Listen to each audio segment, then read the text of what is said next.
चांदनी वाली चुड़ैल, खून की प्यास। ओडिशा के एक छोटे से गांव कनकपुर में यह कहानी आज भी फुसफुसाहटों में जिंदा है। गांव के बुजुर्ग कहते हैं कि यह कोई साधारण कहानी नहीं, बल्कि एक सच्ची घटना है जिसने पूरे इलाके को डर के साए में जीने पर मजबूर कर दिया था। करीब 25 साल पहले कनकपुर गांव अपनी शांति और सुंदरता के लिए जाना जाता था।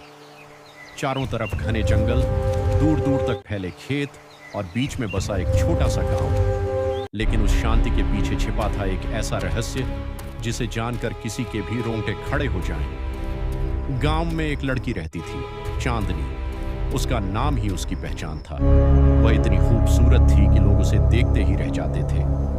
गोरा चेहरा, बड़ी बड़ी काली आंखें और लंबे काले बाल, जैसे कोई परी धरती पर उतर आई हो। गांव के कई लड़के उससे शादी करना चाहते थे, लेकिन चांदनी हमेशा अकेली रहती थी। लोग कहते थे कि चांदनी का अतीत बहुत दर्दनाक था। उसके माता पिता की मौत रहस्यमयी परिस्थितियों में हुई थी। कुछ लोग कहते थे कि उसे बचपन से ही अजीब आदतें थीं, जैसे रात को अकेले जंगल में घूमना या चांदनी रात में घंटों तक एक ही जगह खड़े रहना। धीरे धीरे गांव में अजीब घटनाएं शुरू होने लगीं। पहली घटना तब हुई जब गांव की एक खूबसूरत लड़की रीमा अचानक गायब हो गई। उसे आखिरी बार जंगल के पास देखा गया था। 3 दिन बाद उसकी लाश मिली, लेकिन कुछ अजीब था। उसके शरीर पर कोई गहरी चोट नहीं थी, मगर उसका चेहरा बिल्कुल सफेद हो चुका था, जैसे उसके शरीर से सारा खून गायब हो गया हो। गांव में डर फैल गया। कुछ ही हफ्तों बाद एक और लड़की गायब हो गई। फिर वही हाल, बिना खून की लाश। अब लोगों को समझ आने लगा कि यह कोई साधारण घटना नहीं है। गांव के एक बूढ़े तांत्रिक ने कहा, यह किसी चुड़ैल का काम है जो सिर्फ सुंदर लड़कियों का खून पीती है। सब डर गए, लेकिन असली डर अभी बाकी था। एक रात गांव का एक युवक राहुल अपने खेत से लौट रहा था। रास्ता जंगल से होकर जाता था। चांदनी रात थी और चारों तरफ सन्नाटा पसरा हुआ था। अचानक उसे किसी के रोने की आवाज सुनाई दी। वह रुका और धीरे धीरे उस आवाज की तरफ बढ़ने लगा। जंगल के बीच में उसने देखा एक लड़की बैठी थी, सफेद कपड़ों में। उसके लंबे बाल जमीन तक फैले हुए थे। कौन हो तुम? राहुल ने डरते हुए पूछा। लड़की ने धीरे धीरे अपना चेहरा उठाया। वह चांदनी थी। मुझे मदद चाहिए, उसने धीमी आवाज में कहा।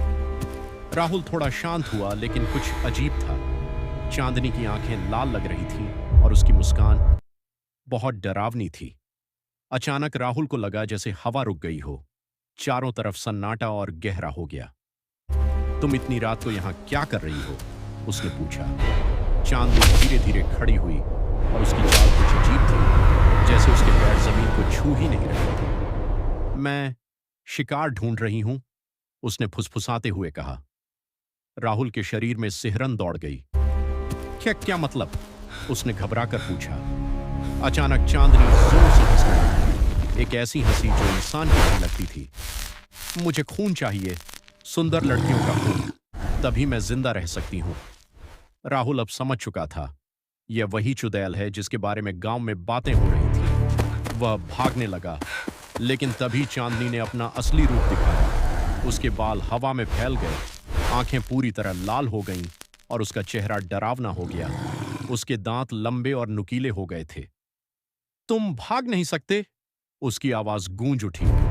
राहुल पूरी ताकत से भाग रहा था, लेकिन उसे महसूस हो रहा था कि कोई उसके पीछे उड़ते हुए आ रहा है। अचानक वह गिर पड़ा और फिर उसने महसूस किया कि कोई उसके ऊपर झुक रहा है। उसने आंखें बंद कर लीं। कुछ पल बाद सब शांत हो गया। अगली सुबह राहुल बेहोश हालत में मिला।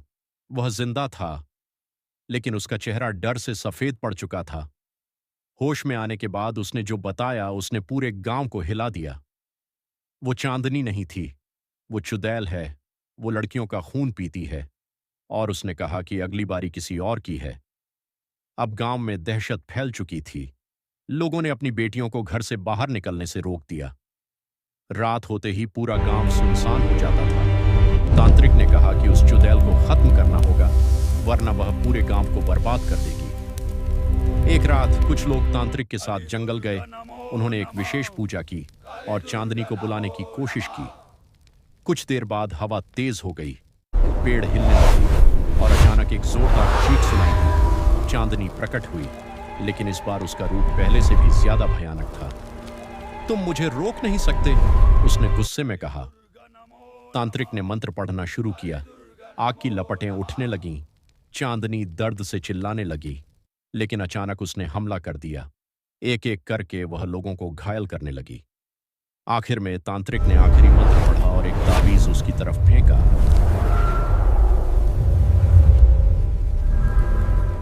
जैसे ही ताबीज चांदनी को लगा, वह जोर से चीखी और अचानक गायब हो गई। उस रात के बाद गांव में सब कुछ शांत हो गया। कोई और घटना नहीं हुई, लेकिन कुछ महीनों बाद एक दूसरे गांव में फिर वही घटनाएं शुरू हो गईं। सुंदर लड़कियां गायब होने लगीं और उनकी लाशें बिना खून के मिलने लगीं। लोग कहते हैं चांदनी अभी भी जिंदा है। वह हर कुछ सालों में एक नए गांव में जाती है और अपने शिकार ढूंढती है। और सबसे डरावनी बात, अगर कभी चांदनी रात में तुम्हें जंगल के पास किसी लड़की के रोने की आवाज सुनाई दे, तो कभी उसके पास मत जाना, क्योंकि हो सकता है वो चांदनी ही हो।